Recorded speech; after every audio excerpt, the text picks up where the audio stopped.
मिसिर जी, ये बड़ा सूक्ष्म विषय है। पिताजी के पांव को दबाना ये पिताजी की सेवा नहीं है। पिताजी की आज्ञा का पालन करते रहना ये पिताजी की सबसे बड़ी सेवा है। भरत जी बोले मैं आपकी सेवा करना चाहता हूं नाथ। राम जी बोले कैसी सेवा? भरत जी बोले हम चाहते प्रभु आप इस भरत को आज्ञा दे दें और आप जो कह देंगे, जहां रख देंगे वहीं रहूंगा और जहां ले चलेंगे प्रभु वहीं चल दूंगा आप, लेकिन आप अपने मुख से कह दीजिए कि भरत तुम ये करो। राम जी ने भरत जी को बगल में बिठाया। बोले भाई आप तो सब जानते हैं, आप अपना धर्म भी जानते हैं, मेरा धर्म भी जानते हैं, पिताजी के सत्य प्रेम को जानते हैं। एक बात हम आपसे कहें भरत जी, सूर्यास्त का समय यदि सायंकाल 6 बजे हो, परंतु यदि दिन में 2 बजे ही सूर्य डूब जाए तो कहिए संसार में कौन है जिसको कष्ट नहीं होगा। ठीक ऐसा ही उत्पात हमारे घर में हो गया। समय से पहले पूज्य पिताजी चले गए हम लोगों को। परंतु भरत एक बात कहना चाहता हूं, अभी हम और आप अनाथ नहीं भय हैं। देखिए ना, श्री जनक जी महाराज खड़े हैं। ये जनक जी महाराज हमारे आपके पिता के रूप में खड़े हैं। यहां पर ये पिता है और इधर साक्षात गुरुदेव भगवान बैठे हैं। ये भगवान हैं। हमारे आपके ऊपर पिता की भी छाया है और भगवान की भी छाया है। हम और आप अभी अनाथ नहीं भय हैं। आप कह रहे हैं कि मैं कहूं तो मैं कहता हूं, आप अपने धर्म का पालन करिए और अपने भैया से उनके धर्म का पालन करा दीजिए। सो तुम करहु और करावहु मोह, तात तरनी कुल पालन हो। भरत जी आप अपना धर्म का पालन करिए और मेरे से मेरे धर्म का पालन करा दीजिए। भरत जी बोले हाथ जोड़कर कि भैया मेरे जीवन का केवल एक धर्म है। राम जी पूछे क्या? भरत जी बोले आखिरी सांस तक अपने भैया की आज्ञा का पालन करते रहना है, यही मेरे जीवन का धर्म है और मैं वो पालन कर रहा हूं। इसीलिए कह रहा हूं कि आप आज्ञा करिए। श्री रघुनाथ जी देखे कि लगता है मुझे ही बोलना पड़ेगा, तो राम जी बोले ठीक है भाई, आप चाहते हैं कि मैं कह दूं तो मैं कहता हूं। चलिए आज हम और आप दोनों भाई मिलकर अपने घर में बंटवारा कर लेते हैं। बंटवारा शब्द सुनते भरत जी कहां उठे, श्री चरणों को पकड़कर बोले भैया आप मेरे से बंटवारा करेंगे? अयोध्या की संपत्ति को देखकर कुबेर को लज्जा आती है। उस संपत्ति को आपने ठोकर मार दिया और वन में चले आए। उस संपत्ति को भरत भी ठोकर मार के वन में आया है और आप बंटवारे की बात कर रहे हैं। राम जी बोले भाई बंटवारा करेंगे, परंतु आज अपने घर की संपत्ति में बंटवारा नहीं करेंगे। हम दोनों भाई आज अपने घर की विपत्ति में बंटवारा करेंगे। हम लोग विपत्ति बांटेंगे।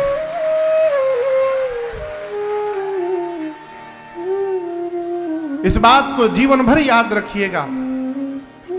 संपत्ति बांटने के लिए तो बहुत लोग मिल जाएंगे, ये देखिएगा कि आपके जीवन की विपत्ति कौन बांट रहा है। ये प्रसंग कहता है माई बाप जीवन में यदि भाई से बंटवारा करना है तो संपत्ति में बंटवारा न करिए। यदि बांटना ही है तो अपने भाई की विपत्ति में बंटवारा करिए। संपत्ति आज है कल नहीं रहेगी, लेकिन भाई आपका साथ हमेशा बना रहेगा। इसलिए विपत्ति बांटिए। लोग अपने बच्चों के लिए अपने भाई से बेईमानी कर देते हैं, बच्चों के लिए। जो अपने भाई का नहीं हुआ, अपने बच्चों का क्या होगा है? और याद रखिए, अपने भाई से बेईमानी करके ये आशा लगाए रखते कि हमारे दोनों बच्चे प्रेम से रहेंगे, कदापि नहीं रहेंगे। यदि आप चाहते हैं कि आपके जीते जी आपके दोनों बच्चे एक बन के रहें, तो अपने बच्चों के सामने आप अपने भाई के साथ एक बन के रहिए। बच्चे जो जीवन में देखते हैं उसी का पालन करते हैं। राम जी कहें कि 14 साल मैं वन में रहूंगा और 14 साल मेरे भरत अयोध्या में जाके रहेंगे। भरत जी भगवान के चरणों को पकड़ लिए, कहे प्रभु आपने आज्ञा दे दी, मुझे लगता है मानो साथ रहने का आदेश मिल गया। हम राज्याभिषेक की सामग्री लाए हैं प्रभु। राम जी बोले अभी नहीं, 14 साल बाद। अत्रि मुनि जहां बोले वहां रख दीजिए। चित्रकूट और बांदा के बीच में कुआं है। अत्रि मुनि ने ले जाकर राज्याभिषेक की पूरी सामग्री को कुएं में रखवा दिया और कहा भरत जी आज के बाद इस कूप का नाम भरत कूप होगा, और जो भी इस कुएं के जल को एक बार भी जीवन में छिड़क लेगा उसे उसी समय समस्त तीर्थों में स्नान करने का फल प्राप्त हो जाएगा। ये इस कूप की महिमा होगी। आज भी वो कुआं है, कभी अवसर मिले तो दर्शन करिएगा। 5 दिन आज्ञा लेकर भरत जी ने चित्रकूट का दर्शन किया है। 6ठे दिन विदा का समय है। राम जी ने बहुत समझाया भरत जी को, माताओं से गुरु जी से पूछ पूछ कर निर्णय लीजिएगा। अब भरत जी आप मुखिया हैं, मुखिया को मुख जैसा होना चाहिए। पालई पोसई सकल अंग तुलसी सहित विवेक। देखिए मुख भोजन लेता है ना, तो सिर से लेकर पांव तक सभी अंगों को समान पोषण देता है। उसी प्रकार घर के मालिक को, घर के मुखिया को, सबको एक समान देखना चाहिए, भेदभाव नहीं करना चाहिए। भरत जी कुछ चिन्ह चाहते हैं, यहां पर भरत जी को देने के लिए भगवान ने अपने आप को ही पादुकाओं के रूप में परिवर्तित करके दिया है। बाबा कहते हैं इज प्रभु कर कृपा पावरे दे, प्रभु कर कृपा पावरे दे, सादर भरत शेष धरिले, सादर भरत शेष धरिले,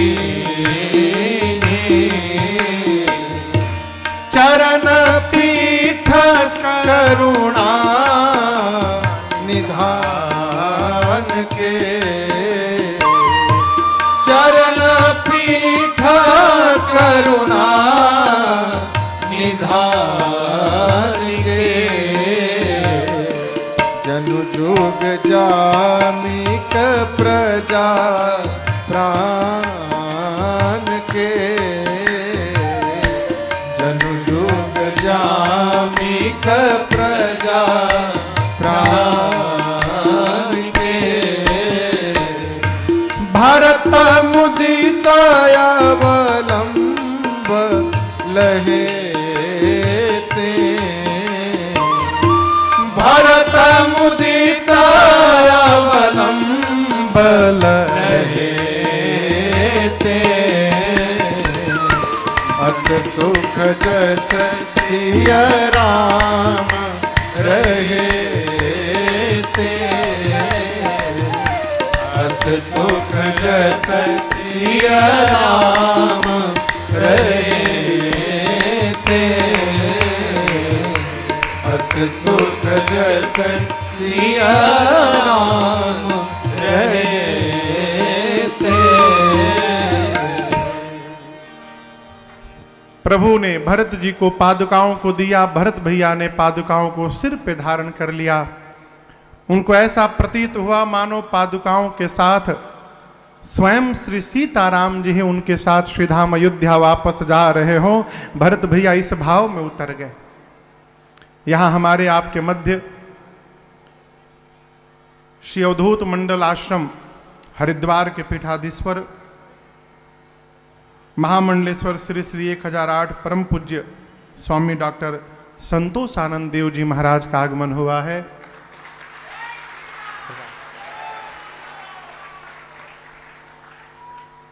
सरकार के श्री चरणों में बारंबार वंदन। भरत भैया ने पादुकाओं को सिर पर धारण किया है। राम जी भरत भैया दोनों भाई हृदय से गले लगे हैं, बहुत रोए हैं आज, और दोनों समाज को यथा योग्य दंड प्रणाम करके प्रभु श्री ने राम ने चित्रकूट से सीधाम अयोध्या की ओर विदा किया है। 9 दिन का समय लगा, भरत भैया दोनों समाज को लेकर अयोध्या पहुंचे हैं। आने के साथ ही भरत भैया ने पादुकाओं को अयोध्या के राज सिंहासन पर पधरा दिया है। और गोस्वामी जी कहते हैं भरत जी उन पादुकाओं की नित पूजत प्रभु पावरी, प्रीति न हृदय समारी।